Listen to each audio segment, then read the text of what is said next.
Good morning guys. Weather ನೋಡಿ ಎಷ್ಟು ಸಖತ್ತಾಗಿದೆ. ಆ್ಯಕ್ಚುಲಿ ಇವಾಗ ಟೈಮ್ ಬಂದು 8 ಗಂಟೆ, ಅಂದರೆ ಬೆಳಗ್ಗೆ 8 ಗಂಟೆ.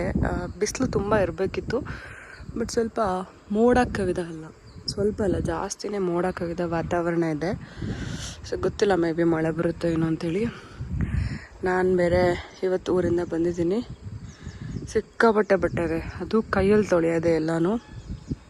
ಬೆಳಗ್ಗೆನೇ ತೊಳೆದು ಬಿಡೋಣ. ಯೂಶ್ವಲಿ ಇಲ್ಲಿ ಏನಾಗ್ತಾಯಿತ್ತು, ಬೆಳಗ್ಗೆ ಬೇಗ ಬಿಸಿಲು ಬಂದುಬಿಡ್ತಾಯಿತ್ತು. ಸೊ ತೊಳೆದ್ರೂ ಒಣ್ಸೋಕ್ಕಾಗ್ತಿರಲ್ಲ. ಇವತ್ತು ಇಷ್ಟೊತ್ತಾದರೂ ಬಿಸಿಲೇ ಬಂದಿಲ್ಲ. ಸೊ ಏನು ಗೊತ್ತಾ, ಎಲ್ಲರಿಗೂ ಊರಿಗೆ ಹೋಗ್ಬೇಕಾದ್ರೆ ಖುಷಿ ಆಗುತ್ತೆ, ಬಟ್ ಅಲ್ಲಿಂದ ಬಂದಮೇಲೆ ಉಂಟಲ್ಲ ಬಟ್ಟೆ ತೊಳೆಯೋದು ಮತ್ತು ರೂಮ್ ಜೋಡಿಸೋದು ಎಲ್ಲನೂ ತುಂಬ ಕಷ್ಟ ಗೈಸ್. ಸೊ ಯಾಕಾದರೂ ಊರಿಗೆ ಹೋಗ್ತೀವೋ ಅಂತ ಅನಿಸ್ಬಿಡುತ್ತೆ ಒಂದು ಕ್ಷಣ. ಎಲ್ಲನೂ ಹರಡ್ಕೊಂಡಿದ್ದೀನಿ, ಬಿಕಾಸ್ ನಾನು ಎಲ್ಲನೂ ಕೈಯಲ್ಲೇ ತೊಳಿಬೇಕು. ತುಂಬ ಬಟ್ಟೆಗಳಿದೆ, ಯಾವುದೂ ವಾಷಿಂಗ್ ಮಿಷಿನ್ಗೆ ಹಾಕೋ ಥರ ಇಲ್ಲ. ಯಾಕಂದರೆ ಎಲ್ಲನೂ ಹೊಸದು, ಅಮ್ಮ ಹಿಡ್ಕೊಟ್ಟಿದ್ರಲ್ಲ. ಸೊ ಅದು ಮತ್ತು ಸ್ಯಾರಿ. ನನಗೇನಂದರೆ ಸ್ವಲ್ಪ ಅದೇನೋ ಹುಚ್ಚೋ ಏನೋ ಗೊತ್ತಿಲ್ಲ, ಒಂದ್ಸರಿ ಉಟ್ರೂ ನಾನು ತೊಳಿಬೇಕು. ಇದು ನೋಡಿ ನಂದು ಹೊಸ ಸ್ಯಾರಿ, ಇನ್ನೂ ಉಟ್ಟಿಲ್ಲ, ಉಡಬೇಕು ಇದನ್ನು.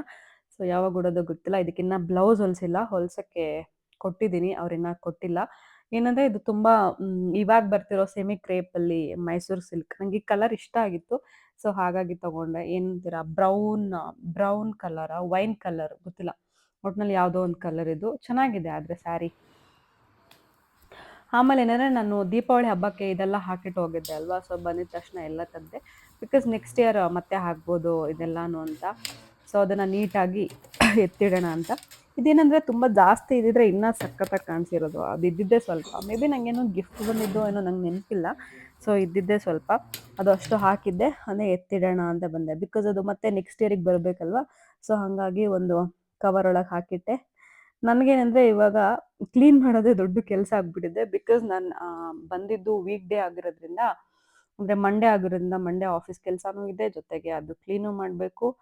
ಸೊ ಸಿಕ್ಕಾಪಟ್ಟೆ ಕೆಲಸ ಇದೆ ಗೈಸ್. ನಾನು ಮನೇಲಿದ್ದರೆ ಏನಂತಂದರೆ, ನೀವು ಯಾವಾಗಲೂ ನನ್ನ ಹೇರ್ಸ್ ಬಿಟ್ಟಿರೋದೇ ನೋಡಿರ್ತೀರ. ಬಟ್ ನನ್ನ ಮನೇಲಿದ್ದರೆ ಯಾವಾಗಲೂ ಈ ಥರ ಪುಟಾಣಿ ಜಡೆ ಹಾಕ್ಕೊಂಡ್ಬಿಟ್ಟಿರ್ತೀನಿ. ನಿಮ್ಗೆ ನೆನಪಿದೆಯಾ, ಸ್ಕೂಲ್ ಡೇಸಲ್ಲಿ ನಾವು ಹಿಂಗೆ ಹಾಕ್ಕೊತಾ ಇದ್ವಿ, ನಮ್ಗೆ ಅವಾಗ ಮಡ್ಚಿ ಹಾಕೋರು. ಸೊ ಅದೇ ಥರ ನಾನು ಯಾವಾಗಲೂ ಹಾಕ್ಕೊಳ್ಳೋದು. ಮನೇಲೆಲ್ಲ ನಾನು ಹೇರ್ಸ್ ಎಲ್ಲ ಬಿಡಲ್ಲ. ಅದೇನಿದ್ರು ಆಚೆ ಕಡೆ ಹೋಗೋದಿದ್ರೆ ಅದು ತಲೆ ಸ್ನಾನ ಮಾಡಿದ್ರು. ನಾನು ಆಲ್ಮೋಸ್ಟ್ ಮನೇಲಿ ತಲೆಗೆ ಎಣ್ಣೆನೇ ನಂಗೆ ಸ್ವಲ್ಪ ಜನ ಕೇಳ್ತಾರೆ, ನೀನು ಹೆಂಗೆ ಯಾವಾಗಲೂ ತಲೆಗೆ ಎಣ್ಣೆ ಹಾಕೊಂಡೇ ಇರ್ತೀಯ ಅಂತ. ಬಟ್ ನಂಗೆ ಅದು ಅಭ್ಯಾಸ. ನನಗದು ಮೇ ಬಿ ಲ್ಯಾಪ್ಟಾಪ್ ನೋಡೋದ್ರಿಂದ ಏನೋ ಗೊತ್ತಿಲ್ಲ, ಅದು ತಲೆಗೆ ಎಣ್ಣೆ ಹಾಕ್ಕೊಂಡಿಲ್ಲ ಅಂದರೆ ನನಗೆ ಕಣ್ಣು ಬಂದುಬಿಡುತ್ತೆ. ಸೊ ನಾನು ಆಲ್ಮೋಸ್ಟ್ ತಲೆಗೆ ಎಣ್ಣೆನೇ ಹಾಕ್ಕೊಳ್ಳೋದು. ನಾನು ಹಾಕ್ಕೊಳ್ಳೋದಂದರೆ ಅದು ಮನೆಯಲ್ಲಿ ಮಾಡಿದ ಅಮ್ಮ ಮಾಡೋ ಎಣ್ಣೆ ಮಾತ್ರ. ಇದೇನು ಗೊತ್ತಾ, ನಾನು ಊರಿಂದ ಏನು ತರ್ತೀನೋ ಬಿಡ್ತೀನೋ ಗೊತ್ತಿಲ್ಲ, ನನಗೆ ಒಂದು ಮಾತ್ರ ಬೇಕೇ ಬೇಕು ಅಂದರೆ ಅದು ಒಣಮೀನು. ಪಾಪ ನಮ್ಮ ಅಪ್ಪಾಜಿ ಹೋಗಿ ಇದು 3 ಥರದ ಒಣಮೀನು ತೊಗೊಂಡು ಬಂದಿದ್ರು. ಅವ್ರು ಆ್ಯಕ್ಚುಲಿ ಒಣಮೀನಲ್ಲಿ ಎಕ್ಸ್ಪರ್ಟ್ ಇದ್ದಾರೆ, ಯಾವ್ಯಾವ ತೊಗೋಬೇಕು ಅಂತ ಹೇಳಿ. ನನಗೆ ಗೊತ್ತಿಲ್ಲ ಇದ್ರ ಹೆಸರುಗಳೆಲ್ಲ, ನನಗೆ ತಿನ್ನೋದು ಮಾತ್ರ ಗೊತ್ತು. ನಾನು ಮುಂಚೆ ಹೆಂಗಿದ್ದೆ ಅಂದರೆ, ಒಂದು ಹೊತ್ತು ಕೂಡ ನಾನು ಒಣಮೀನು ಇಲ್ಲದೆ ಊಟನೇ ಮಾಡ್ತಾ ಇರಲಿಲ್ಲ. ಏನು ಮಾಡಿದ್ರು ಒಣಮೀನು ಬೇಕಿತ್ತು. ಅದು ಯಾವುದೇ ಥರ ವೆಜ್ ಪಲ್ಯ ಮಾಡಿರಲಿ, ಏನೇ ಮಾಡಿರಲಿ. ಈ 1 ವರ್ಷದಿಂದ ನಾನು ಒಣಮೀನು ತುಂಬ ಕಡಿಮೆ ಮಾಡಿಬಿಟ್ಟಿದ್ದೀನಿ, ಅಷ್ಟು ತಿನ್ನಲ್ಲ. ಮುಂಚೆ ಎಲ್ಲ ಸಿಕ್ಕಾಪಟ್ಟೆ ನಂಗೆ ಅಡಿಕ್ಷನ್ ಥರ. ಅದು ಏನಾದರೂ ತಿಳಿ ಸಾರಿದ್ರು ಸಾಕು ನನಗೆ, ಅದು ಹಾಕ್ಕೊಂಡು ಒಣಮೀನು ಹಾಕ್ಕೊಂಡು ತಿಂದುಬಿಡ್ತಾ ಇದ್ದೆ. ಇತ್ತೀಚೆಗೆ ನಾನು ಕಮ್ಮಿ ಮಾಡಿರೋದು. ಬಟ್ ಈ ಸರಿ ಯಾಕೋ ತುಂಬ ನನಗೆ ತರಬೇಕು ಅಂತ ಅನ್ನಿಸ್ತು. ಸೊ ನಾನು ಹೋದಾಗೆಲ್ಲ ಪಾಪ ನಮ್ಮ ಅಪ್ಪಾಜಿ ತಂದು ಕೊಡ್ತಾರೆ ಒಣಮೀನ, ಅದನ್ನು ತೊಗೊಂಡು ಬಂದೆ. ಇದು ನಾನು ಅವ್ರಿಗೇನು ಹೇಳಿದ್ದೆ ಅಂದರೆ, ಬೇಯಿಸೋದು ಮತ್ತು ಸುಟ್ಕೊಂಡು ತಿನ್ನೋದು. ಏನು ಗೊತ್ತಾ, ಒಣಮೀನಲ್ಲಿ ನೀವು ಬೇಯಿಸ್ಕೊಂಡು ತಿನ್ನೋದಕ್ಕಿಂತ ಸುಟ್ಕೊಂಡು ಏನಾದರೂ ಸಾರು ಮಾಡ್ಕೊಂಡು ತಿಂದರೆ ಸಖತ್ತಾಗಿರುತ್ತೆ. ಸೊ ನಾನು ಅವ್ರಿಗೆ ಹೇಳಿದ್ದೆ, ಬೇಯಿಸೋದು ಸುಟ್ಕೊಳ್ಳೋದು ಎರಡೂ ಬೇಕು ಅಂತ. ಸೊ ಅವರು 3 ವೆರೈಟಿ ತೊಗೊಂಡು ಬಂದಿದ್ದಾರೆ. ತೊಳಿಬೋದು ನಮ್ಮಪ್ಪ. ಇಲ್ಲಿ ನೋಡಿ, ಈ ಬ್ಯಾಗಲ್ಲೇ ನಾನು ತೊಗೊಂಡೋಗಿದ್ದು. ಈ ಬ್ಯಾಗ್ ಫುಲ್ ಮತ್ತೆ ಬಟ್ಟೆಗಳಿದೆ, ಎಲ್ಲನೂ ಕೈಯಲ್ಲಿ ತೊಳೆಯೋದೆ. ಏನಂದರೆ ನಾನು ಹೇಳಿದೆ ಅಲ್ಲ, ನಾನು ಟಾಪ್ಸ್ ಎಲ್ಲ ಹೊಲಿಸ್ತೀನಿ ಅಂತ ಹೇಳಿ. ಸೊ ಆ ಟಾಪ್ಸ್ ಎಲ್ಲನೂ ಇವಾಗ ಕೈಯಲ್ಲಿ ತೊಳಿಬೇಕು. ಸೊ ಸಿಕ್ಕಾಪಟ್ಟೆ ಕೆಲಸ ಇದೆ, ಆಫೀಸ್ ಕೆಲಸ ಬೇರೆ ಇದೆ. ನಂದು ಮಾರ್ನಿಂಗ್ ಶಿಫ್ಟು ಆಲ್ರೆಡಿ ಸ್ಟಾರ್ಟ್ ಆಗಿಬಿಟ್ಟಿದೆ ನನ್ನ ಶಿಫ್ಟ್. ಅದ್ರ ಮಧ್ಯೆ ಇದನ್ನು ಬೇರೆ ಮಾಡಬೇಕು. ಬಿಕಾಸ್ ಬಿಸಿಲು ಬಂದುಬಿಟ್ರೆ ನಂಗಲ್ಲಿ ಒಣ್ಸೋಕ್ಕಾಗಲ್ಲ. ನಾನು ಮಳೆ ಚಳಿ ಏನಾದರೂ ತಡ್ಕೊತೀನಿ, ಬಟ್ ಬಿಸಿಲು ತಡ್ಕೊಳಕ್ಕೆ ಆಗಲ್ಲ. ಫುಲ್ ಏನೇನೋ ತಲೆಯೆಲ್ಲ ಬಿಸಿ ಆಗಿಬಿಡುತ್ತೆ. ಸೊ ಹಂಗಾಗಿ ಇದನ್ನು ತೊಳೆದ್ಬಿಟ್ಟು ಹೋಗೋಣ ಬನ್ನಿ, ಓಕೆನಾ ಗೈಸ್. ಕರೆಕ್ಟಾಗಿ 1 ಬಕೆಟ್ ಬಟ್ಟೆ ಇದೆ, ಎಲ್ಲನೂ ಕೈಯಲ್ಲಿ ತೊಳೆಯೋದೆ. ಪಟ್ಪಟ ಅಂತ ತೊಳೆದು ಒಣಗಿಸ್ಬಿಡ್ತೀನಿ. ಯಾಕಂದರೆ ಬಿಸಿಲು ಕೂಡ ಇಲ್ಲ, ಗೊತ್ತಿಲ್ಲ ಯಾವಾಗ ಬಿಸಿಲು ಬರುತ್ತೆ, ಮಳೆ ಬರುತ್ತೋ ಅಂತೇಳಿ ಅಂತ. ಇಷ್ಟು ಬೇಗ ಬೇಗ ಒಣಗಬೇಕಲ್ಲ. ಬಿಸಿಲಿದೆ, ಎಷ್ಟಾದರೂ ಬಟ್ಟೆ ತೊಳೆದು ಒಣಗಿಸ್ಬಿಡ್ತೀನಿ. ನಂಗೆ ಖುಷಿನೇ, ಏನು ತೊಂದರೆ ಇಲ್ಲ. ಮನೇಲಾದರೂ ತೊಳಿತೀನಿ, ಅಮ್ಮಂದೆಲ್ಲ ಸಾರಿ ಇರುತ್ತೆ, ಅಮ್ಮನ ಬಟ್ಟೆ ಇರುತ್ತೆ, ಅದೆಲ್ಲ ಕೈಯಲ್ಲೇ ತೊಳಿತೀನಿ ನಾನು. ಬಟ್ ಇಲ್ಲಿ ಬಿಸಿಲಿಲ್ಲ, ಸೊ ಅದೇ ಬೇಜಾರಷ್ಟೇ ಬಟ್ಟೆ ತೊಳೆಯೋಕ್ಕೆ. ಸೊ ಗೈಸ್, ಫೈನಲಿ ಎಲ್ಲನೂ ಆಗಿದೆ. ಇದೊಂದು ಬ್ಯಾಗ್ ತೊಳೆದ್ರಾಯ್ತು ಅಷ್ಟೇ. ನಾನೇನೆಂದರೆ ಇನ್ಕ್ಲೂಡಿಂಗ್ ಬ್ಯಾಗ್ ಅದೇನಾದರೂ ಆಗಿರಲಿ, ಎಷ್ಟು ಕಾಸ್ಟ್ಲಿದಾದ್ರೂ ಆಗಿರಲಿ, ನಾನು ತೊಳೆದ್ಬಿಟ್ಟೇ ಇಡೋದು ಒಂದು ಸರಿ ಊರಿಗೂ ಬಂದಮೇಲೆ. ಬಿಕಾಸ್ ಅದು ಒಣ ಮೀನು ಏನೇನೋ ತಂದಿರ್ತೀವಿ ಅಲ್ಲ, ಅದು ಸ್ಮೆಲ್ ಹಾಗೆ ಇರುತ್ತೆ. ಸೊ ಹಂಗಾಗಿ ಹಾಡು ಹೇಳು ಮಗನೆ. ಅಮ್ಮ ಅಮ್ಮ ಹೇಳು ಹೇಳು ಬೇಗ ಹೇಳು. ಹಾಂ, ಒಂದು ಡ್ಯಾನ್ಸ್ ಮಾಡು, ಡ್ಯಾನ್ಸ್.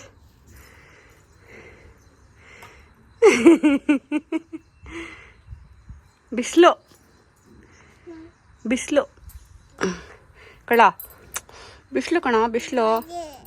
ಏನಿದು? ಬಲೆನಾ? ಇದೇನು ಇದು? ಇದು ಏನಿದು? ಹೊಟ್ಟೆ ಹೊಟ್ಟೆ ಅದು. ಕಳ್ಳ ನೀನು.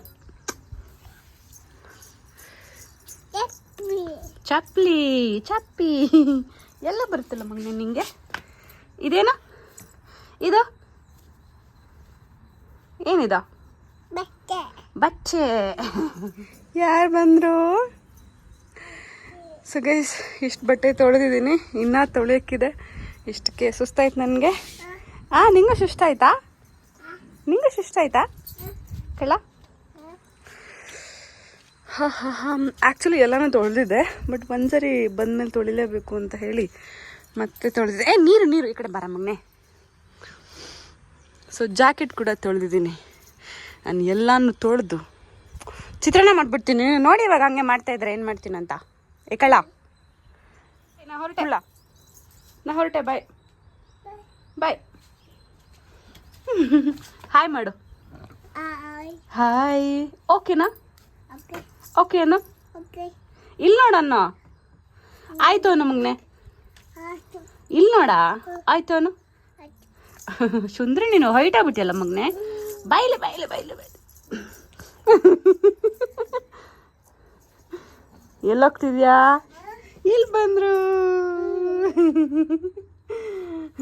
ಮಮ್ಮ ತಿಂದ್ಯಾ? ಮಮ್ಮ ತಿಂದ್ಯಾ? ನಾನೆರಡು ಹೊಸ ಸ್ಯಾರಿ ತೊಗೊಂಡಿದ್ದೀನಿ. ಸಾರಿ, ಹೊಸದು ಬಂದೆ, ಎರಡಲ್ಲ. ಇದು ಆ್ಯಕ್ಚುಲಿ ಕಡಿಮೆ ರೇಟ್ದು, ಬಟ್ ಇದಕ್ಕೆಲ್ಲ ನನಗಿಷ್ಟ. ಅಮ್ಮವ್ರೊಂದು ಸಿಕ್ಕಾಪಟ್ಟೆ ಇಷ್ಟ ನನಗೆ. ಸೊ ಅದಕ್ಕೆ ಇದು ಬಂದು ತೊಗೊಂಡಿದ್ದೀನಿ. ಇದು ಸುಮ್ಮನೆ ಬಿಸಿಲಿಗೆ ಒಣಗಿಸಿದ್ದೀನಿ ಅಷ್ಟೇ. ಬಟ್ ಬಿಸಿಲೇ ಇಲ್ಲ ಇವತ್ತು. ಫುಲ್ ಮೋಡಕ್ಕಾಗಿದೆ ವಾತಾವರಣ. ಇದು ನೆನಪಿದೆಯಾ? ಇದು ಅಕ್ಕ ಪಾಪು ಫಂಕ್ಷನ್ಗೆ ಹಾಕಿದ್ದು. ಇದನ್ನು ತೊಳೆದಿದ್ದೀನಿ, ಇನ್ನೊಂದು ಸರಿ ಬಿಸಿಲಿಗೆ ಹಾಕೋಣ ಅಂತ ಹಾಕಿದ್ದೀನಿ. ಇದೆಷ್ಟು ಚೆನ್ನಾಗಿದೆ ಅಲ್ಲ, ಬಟ್ ಸಕ್ಕ ಸಾಫ್ಟ್ ಇದೆ. ಇದು ಮೈಸೂರು ಸಿಲ್ಕ್ ಅಂದರೆ ಕ್ರೇಪ್ ಸ್ಯಾರಿ. ಇದು ಏನದು ಡ್ರೆಸ್ಸು? ಮುತ್ತಬೇಡ ಮಗನೇ. ಬಾ ಹಚ್ಚೋಣ, ಬಾ ಹಚ್ಚೋಣ, ಬಾ ಇಲ್ಲಿ ಬಾ. ಇಲ್ಲಿ ಬಾರ, ಇಲ್ಲಿ ಇಲ್ಲಿ. ಏನದು ಡ್ರೆಸ್ಸು? ಏನದು ಬಟ್ಟೆ? ಚೆನ್ನಾಗಿದ್ಯಾ? ಬಟ್ಟೆ ಚೆನ್ನಾಗಿದ್ಯಾ? ಬಾ ಬಾ. ಏನದು? ವಾವಾ, ಕ್ಯಾಪು?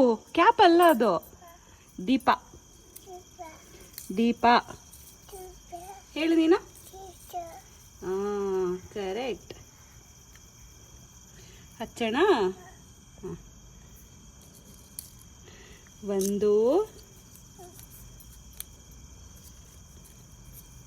ಎಲ್ಲ ಹಚ್ಚೋಣ. ಓಕೆನಾ? ಓಕೆ ಅನ್ನೋ, ಜೋರಾಗಿ ಹೇಳು. ಓಕೆ. ಸುಂದ್ರಿ ಸುಂದ್ರಿ ಹೇಳು, ಸುಂದ್ರಿ. ಚೆನ್ನಾಗೈತಾ? ಕ್ಲಾಪ್ ಸಾಕು. ಸುಟ್ಟ ಅದು, ಸುಟ್ಟ. ಏನು ಸೂಪರ್ ಅನ್ನು. ಸೂಪರ್ ಅನ್ನು. ಸೂಪರ್ ಸೂಪರಾ? ಗೈಸ್, ನಾನು ಇನ್ನೊಂದು ವಿಡಿಯೋದಲ್ಲಿ ತೋರಿಸಿದೆ, ನೆನಪಿದ್ಯಾ? ಈ ಗ್ರೀನ್ ಕಲರ್ ದೀಪಗಳು. ಇದು ಲಾಸ್ಟ್ ಇಯರು ಯಾವುದೋ ಒಂದು ಫಂಕ್ಷನಲ್ಲಿ ಅದು ಕಾಂಪಿಟೇಷನ್ ಗೆದ್ದಕ್ಕೆ ಕೊಟ್ಟಿದ್ದು. 1 ವರ್ಷ ಆಗಿದೆ, ಅದನ್ನು ಹಚ್ಚೇ ಇರಲಿಲ್ಲ. ಇವತ್ತು ನೆನಪಾಯಿತು. ತುಳಸಿ ಪೂಜೆ ಬೇರೆ ಮಾಡಿದ್ರು, ಸೊ ಅದಕ್ಕೆ ಹಚ್ಬಿಡೋಣ ಅಂತೇಳಿ ತೊಗೊಂಡು ಬಂದೆ. ಅದು ಸ್ವಲ್ಪ ಹೊತ್ತೇ ನಿಂತಿತ್ತು ಅಷ್ಟೇ, ಬಟ್ ಚೆನ್ನಾಗಿ ಕಾಣಿಸ್ತಾ ಇತ್ತು ಹಚ್ಚಾದ್ಮೇಲೆ. ಹೋಗೋಣ ಬಾ. ಶಾಮಿ ಮಾಡಿದ್ಯಾ? ಎಲ್ಲಿ ಮಾಡಿದೆ ತೋಚ? ಏನದು ಡ್ರೆಸ್ಸು? ಬಾ ಬಾ ಕಳ್ಳ ಬಾ. ಬಾಡ ಬಾಡ ಬಾಡ. ಅಲ್ಲೊಂದಿದೆಯಾ? ಡ್ರೆಸ್ ತೋರ್ಸು, ಬಟ್ಟೆ ತೋರ್ಸು, ಬಟ್ಟೆ. ಹೇಳು ಹೇಳು, ಎದ್ದೇಳು, ಬಟ್ಟೆ ತೋರ್ಸು. ಚೆನ್ನಾಗಿದೆ ಅಲ್ಲ ಬಟ್ಟೆ? ಸೂಪರ್. ವಾವ್ ಮಗ್ನೆ, ವಾವ್. ಹೇಳು ವಾವ್ ಅಂತ ಹೇಳು. ವಾವ್.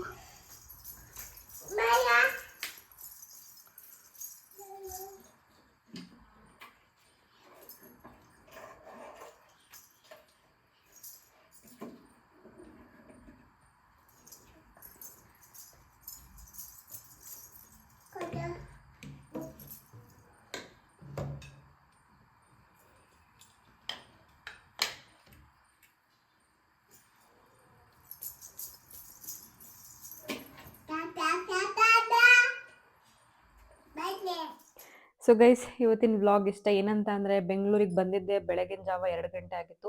ಅದಾದಮೇಲೆ ನಿದ್ದೆ ಸರಿಯಾಗಲಿಲ್ಲ. ಆಮೇಲೆ ಆಫೀಸ್ ಕೆಲಸ ಇತ್ತು, ಸ್ವಲ್ಪ ಬಟ್ಟೆ ತೊಳೆಯೋದಿತ್ತು. ಅದೆಲ್ಲದ್ರ ಮಧ್ಯೆ ಟೈಮೇ ಮಾಡ್ಕೊಳಕ್ಕಾಗಲಿಲ್ಲ ಇವತ್ತು ಏನಾದರೂ ಕ್ಯಾಪ್ಚರ್ ಮಾಡೋಕ್ಕೇನು ಮಾಡೂ ಇಲ್ಲ. ಸೊ ಇವತ್ತಿನ ವ್ಲಾಗ್ ಇಷ್ಟೇ guys. Thank you, thanks for watching. Have a nice day. Bye. ಏನಂದರೆ ತುಳಸಿ ಪೂಜೆ ಮಾಡಿದರು, ಸೊ ಅದೆಲ್ಲನೂ ಕ್ಯಾಪ್ಚರ್ ಮಾಡಿ ಹಾಕಿದ್ದೀನಿ.